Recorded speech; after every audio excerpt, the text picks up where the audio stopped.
one reason in particular is the way that the concept fit in. The last song on the first part of the record it was a perfect sonic cliffhanger to do kind of almost a to be continued in a sense for the second part of the Afterman.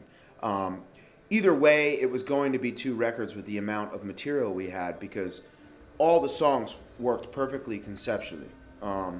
And it's not that we didn't have songs that we worked on that didn't get used too. It's not. This wasn't. There's no filler on the album for us. We all agreed that every song was just perfect for it. And the songs that we worked on that didn't make the record were great too, but they just didn't fit. So basically what happened is we had all this material, and Claudio lined it up basically conceptually song by song the way it worked, and it had this perfect sonic cliffhanger to do this to be continued thing that would work onto the second half of Afterman. And we were so happy with it that we decided to release it in that fashion, basically have it come out, and then a few months later let people kind of sit with it and marinate on what they've already heard, and then eventually it'll be the questions will be answered and the story will continue. But also a lot of our fans really enjoy stuff like that, so it was kind of paying homage to our fans as well. It's almost like a prequel to the prequel. Basically what it is the Amory Wars, the story takes place in what we call the Keywork, which is all these planets. It's a symbol of the band.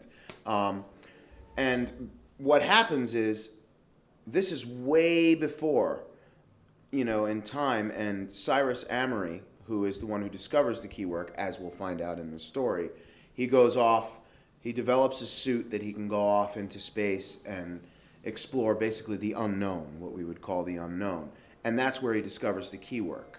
And he discovers, some things, some unwanted guests in the Keywork, meaning it's the afterlife, basically. There's a lot of entities, unsettled spirits, I guess you'd say.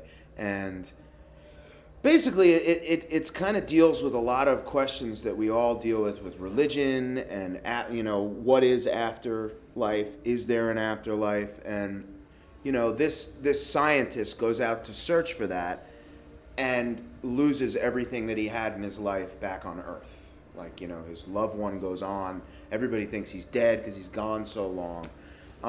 So basically the second half of the Afterman album is, being the name Dissension, is because he comes back down from this exploration that he's been on to find his whole world's been changed.